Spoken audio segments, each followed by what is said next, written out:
back with the LMS Extra Show. Oh my goodness, my name is Lenny Matthews.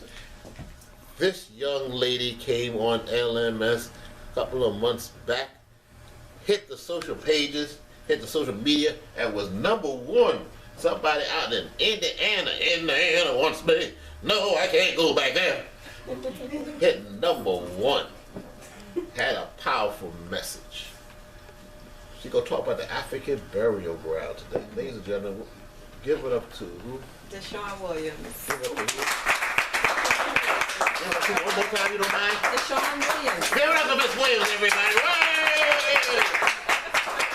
In the house! It's nice to be here with everyone. Thank you for having me, Lenny. Oh, it's so nice. It's so nice to be with you. Oh, I better stop. That's the best. Stop that. You know what I mean? Pay somebody royalties. I get written up all the time on them social pages all the time. No, the African burial ground. Tell us a bit about that. In the boogie down too. In the Bronx, yes.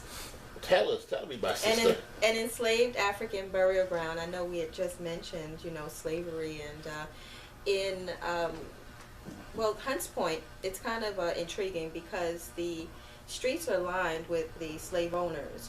Hunts Point, there was an estate, the Hunts estate, who owned the slaves. Wow. And yeah, they were buried. They are buried in the Hunts Point section of the Bronx. It was called Joseph Rodman Drake Park, and now it is Joseph Rodman Drake Cemetery and the Enslaved African Burial Ground. Just to think that our ancestors are buried, and we're not talking about a neat plot. There was some radar, some scoping of the land, and it shows, over 50 remains. They're just piled upon each other, and, the Jewish Holocaust. It's just terrible. And the building that they had developed downtown, the federal building, there were thousands of slaves, thousands. And just to think that we were just tossed, our ancestors were tossed. There was no beautiful, funerals, ceremony or anything like that. Terrible, very terrible. So what we did in the community, we started to organize, and we worked with our community board, #2. Oh, you said you're on the community board, right? Yes, I am a community board member. Why is the community board so important? Oh, Lenny, we could sit here all day. But let me tell you, the community board is very important because typically the events that happen in your community go through your community board, whether it's education, land. You want a movie theater, you want a hotel or stuff like that? Absolutely, movie theater. Even people got big bucks. They gotta go in front of the community board too, right? Right, you're right. We get some businesses, for instance, in the Hunts Point section. We have a new business that's coming in, and typically they would not have to come in if it's an as-right project, but they come in to acknowledge that they're coming into the community and they'll be hiring from within the community. But if you're not on the board, if you're not a part of it, then you really don't have a say on what's happening in the community. So I encourage people. I think back in Brooklyn, I think they knock it out to 16 years old. And especially with young people nowadays, if they want to sit back and solve some of these problems, get on board, period, because you know what's the inside and what's going on, what's affecting your community, and especially more than ever though too, because we as a people, they say that we check it out in New York City at a rapid rate now. We're not hanging around New York City anymore. They move to other places, and some people vow they have some close relatives they vow they never coming back here no more. They hitting the road. They ain't coming back to this place, this high tax place. No more. It's expensive to live here. Yes, but the burial ground, how did you get it, recognized? Well, there was some work that was done by Mr. Phil Panaritis. He's a professor and he's a part of the Teaching American History. So it's a program they started through the Department of Education. So Mr. Phil Panaritis and his team was able to touch base with the students of PS 48, which is right in the area in the Hunts Point section. And so through the, they had the children come out into the park, into the cemetery, and learn about the slave, the history in the Hunts Point area. So it started out just as a Department of Education project, which was, a secluded I think that's so project. important, especially our young, because our young, especially our young black, they grow up, they don't think they're nobody. They don't know slavery. No, Our that's all children, they. our young folks, and if we allow it, that piece of history will be removed from our young people's past, their history.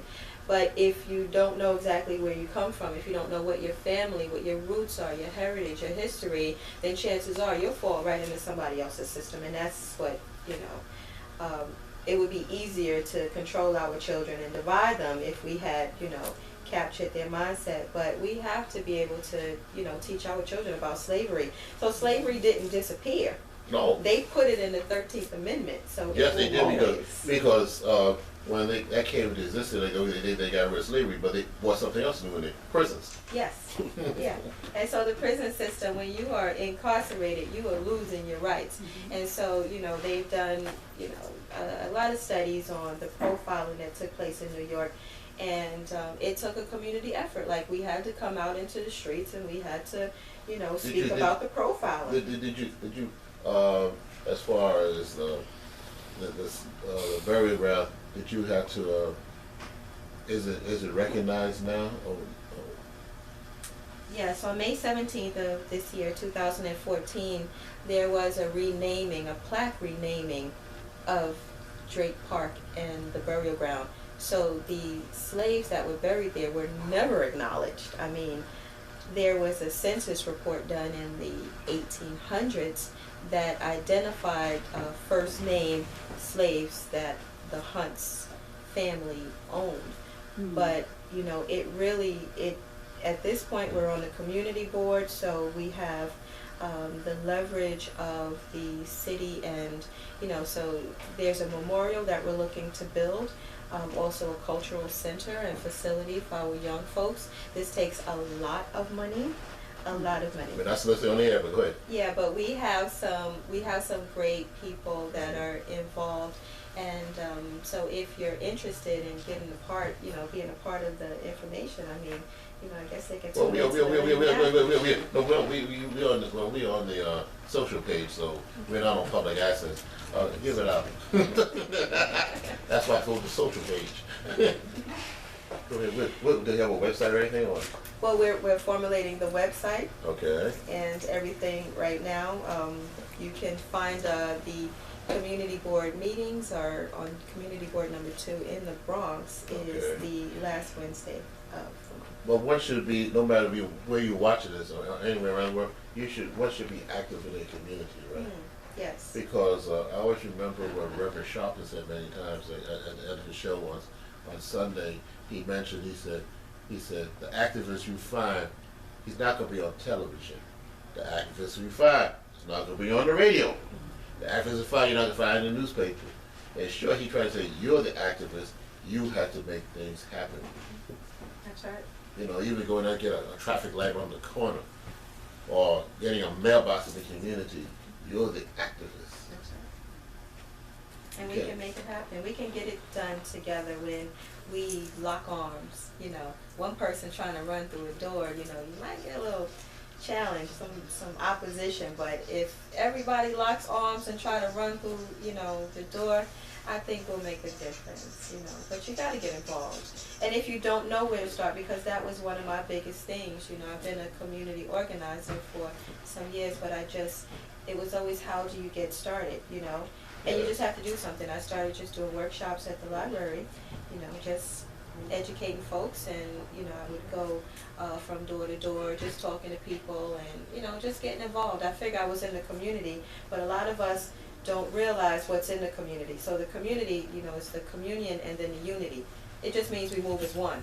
So there's some communities that move as one.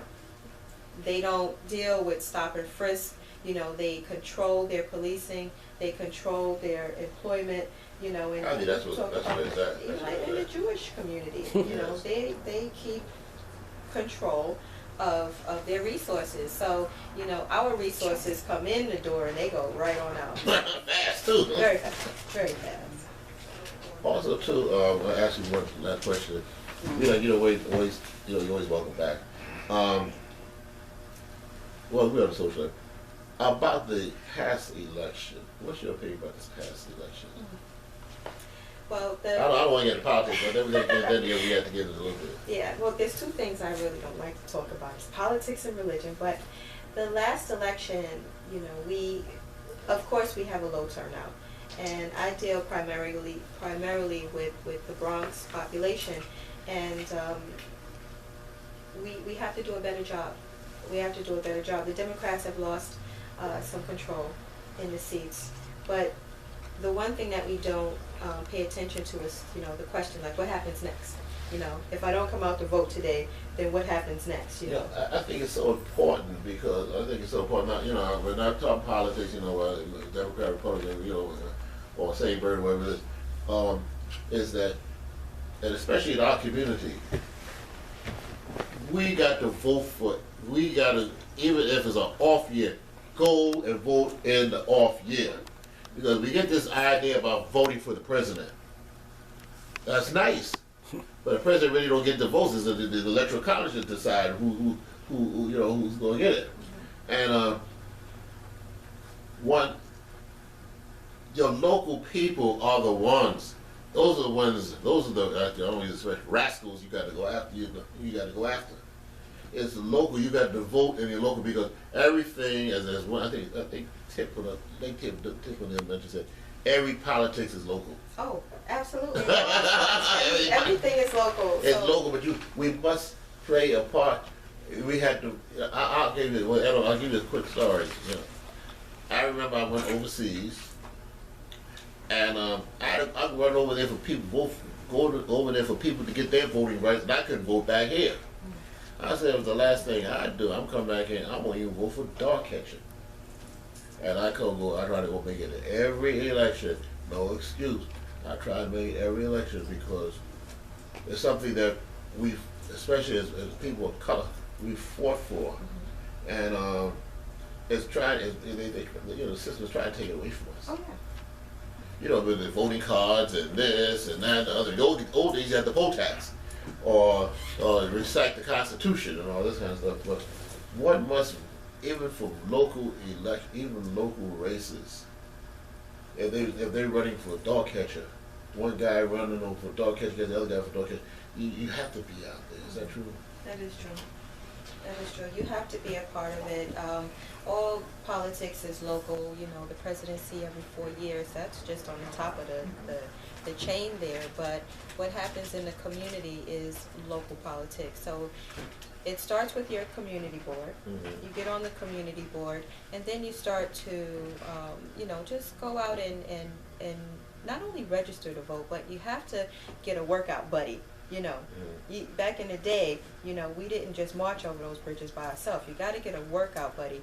Figure out where in your community, where you're supposed to vote. Who's in charge of your community? Like who's spending the money? Who sits on different community committees, whether they're safety or it could be discretionary funding, whatever it is, you have a say in it. But if you don't just take the time to vote, like the greatest thing you have is your voice, And if you don't want to exercise that by, making your vote count, then you'll be unheard. You've been silenced, and we don't even realize how we've been silenced. That is important. On that note, I'd like to thank you so much. Thank you so much for having me. Miss Williams, everybody. We'll be right back.